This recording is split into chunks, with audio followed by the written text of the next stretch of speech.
Long ago in the kingdom of Persia, there lived a very poor woodcutter named Ali Baba. He had the greatest difficulty in feeding his wife, his son, and his thin little donkey, who used to carry his logs.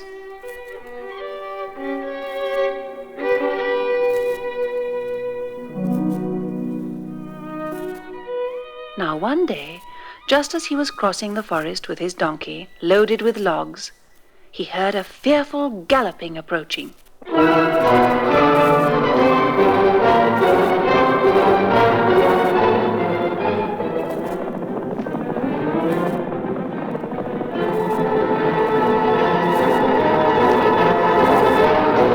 These savages are almost upon us. Hide in the thicket, my friend, and don't move. I shall climb this tree and see what happens.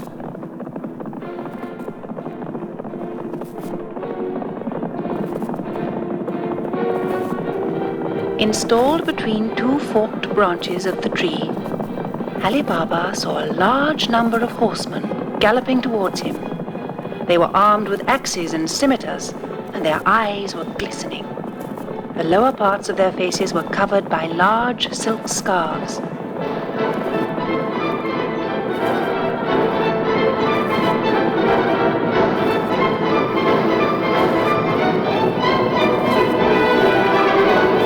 They are thieves, definitely. There are 2, 4, 8, 17, no, 18, 23, 30, 40 of them. And those great swollen leather bags they are carrying must contain the spoils of their latest robbery.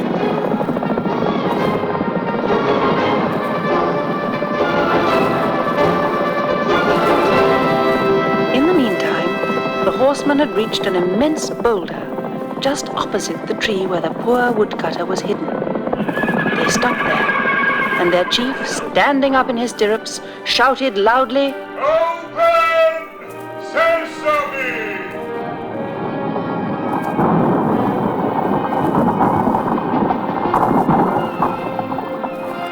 The rock then parted in two as if by magic, revealing what seemed to Ali Baba to be an enormous cave in the side of a hill. The thieves went in, one after another, which gave Ali Baba the chance to count them again and check that there really were 40. The last of them had scarcely got inside the cave with his loaded bag, and the first of them came out again with his bag empty and got back onto his horse. When they were all on horseback again, the leader shouted, "Close Sesame!"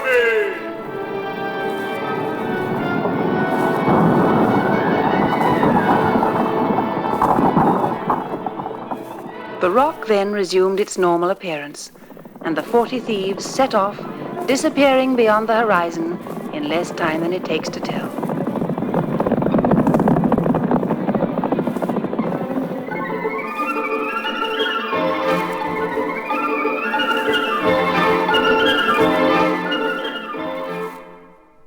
Goodness knows where they are off to now, or for that matter when they will return. But I ought to have time to examine this rock more closely.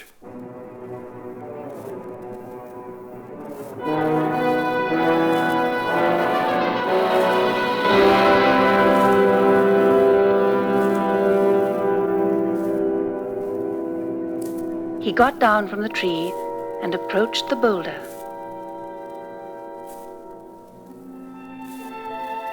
But he could not see the slightest sign of a crack.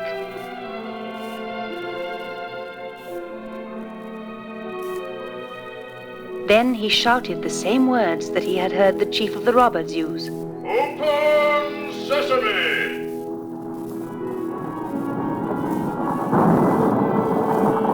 The rock parted in the middle, and Ali Baba went down into the cave.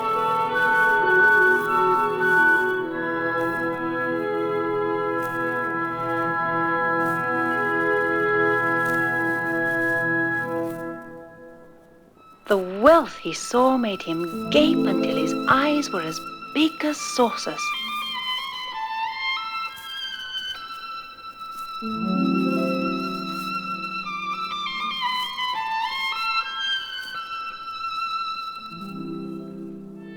This can't be true.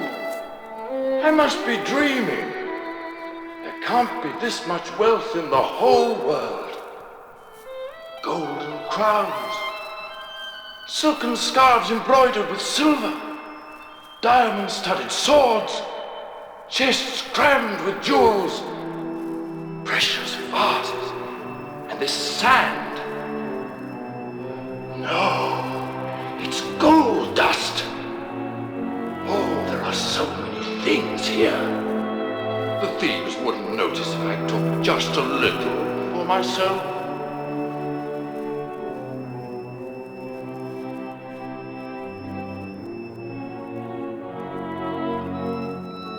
He spread his old coat on the ground and tied up the corners to make a sling bag. Then he filled it with jewels, pieces of silver, and gold dust.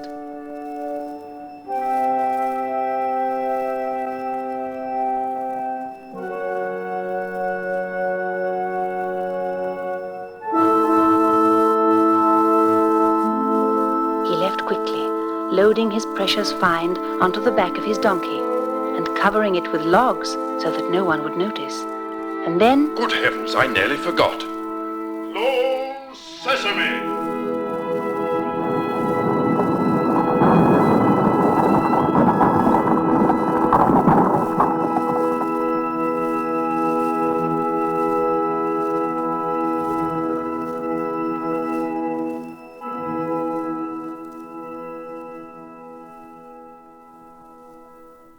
When Ali Baba returned home, he was so excited that he wanted to know immediately the extent of his new wealth. He called to his wife. My dear, run, I beg you, to my brother Qasim and borrow from his wife a corn measure. This brother of mine has never helped us when we were in need, although he has always been quite well off. But don't tell him anything about what has happened. Just borrow the measure, that's all.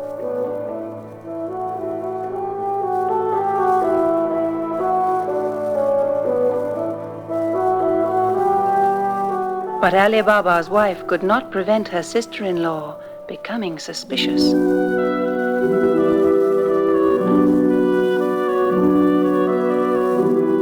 My brother-in-law's a woodcutter, not a corn merchant. What can he want this measure for? I'll put a little grease at the bottom of the pot. By this means we shall soon discover what he wants to measure.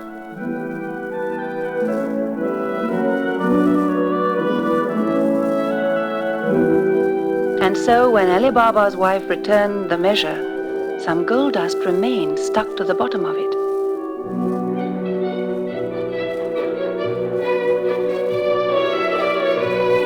Qasim's wife ran to her husband. You see, I told you so. Now we've got proof. Your brother spends his days pleading poverty and his nights measuring out his gold. You go round to him and tell him what you think of such hypocrisy. I'm going right away. Why, it's possible that this traitor is richer than me.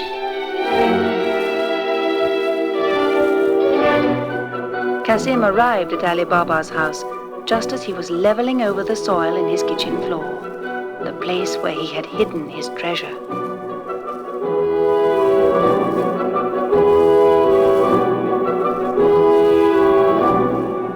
Ali Baba, what are you hiding there?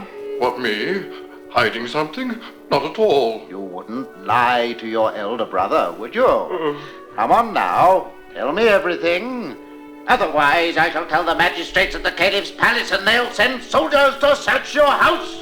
Well, it was like this.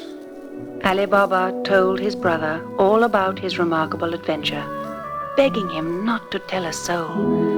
For if the robbers suspected their secret were known, they would come and kill anyone concerned. All I want is my fair share of this enormous wealth. I'll go there tomorrow morning with 10 donkeys. Oh, be careful, Qasim. 10 donkeys?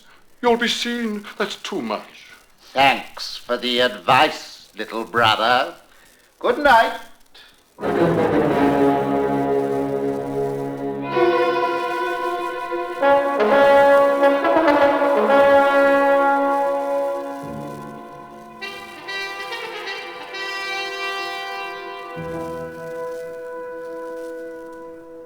following day, Qasim went to the cave.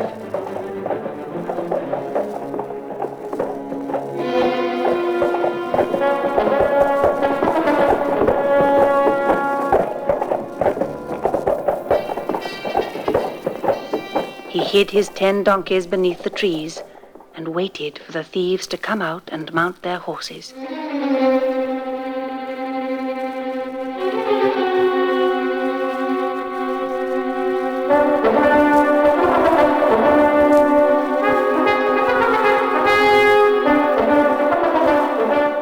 Then the chief shouted, Close sesame!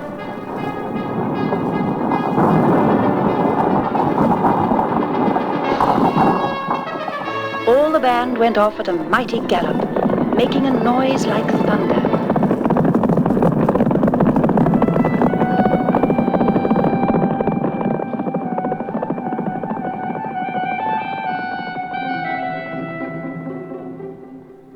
Then Qasim went up to the rock and shouted, Open sesame!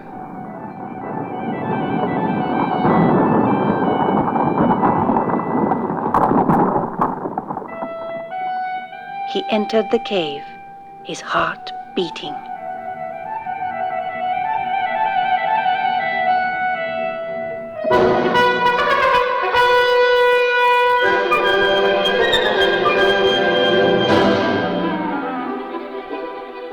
As a precaution, and so that he wouldn't be disturbed in his work, he commanded, Close sesame!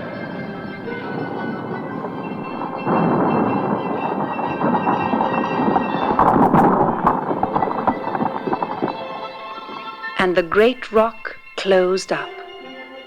Qasim started to collect up crowns, jewels, pearl belts, fine golden vases, and all he could get into the 10 large sacks that he had brought with him.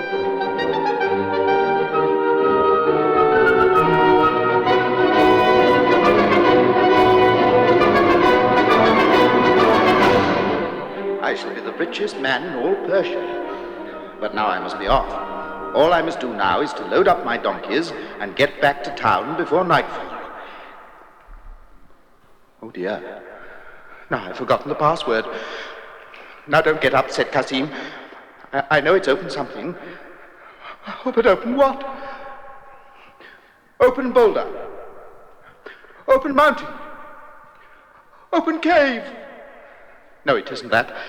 It's the name of some kind of grain or vegetable. Open oats. No. Open wheat. No, not that either. Open bean. Open potato. Open pumpkin. Open peas. Open lettuce. Open cucumber. Open artichoke. Oh, please open tomato. Aubergine. Buckwheat. Sunflower. Oh dear. I just don't seem able to get it.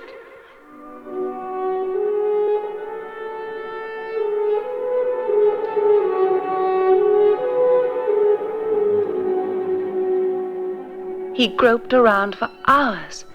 He just couldn't remember.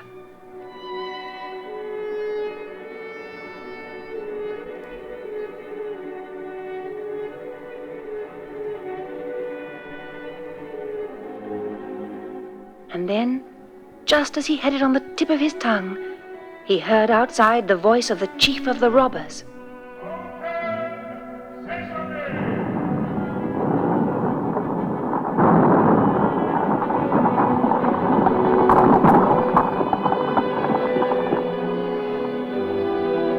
The thieves came into the cave where they found the unhappy Qasim scared to death. They soon finished him off with saber strokes.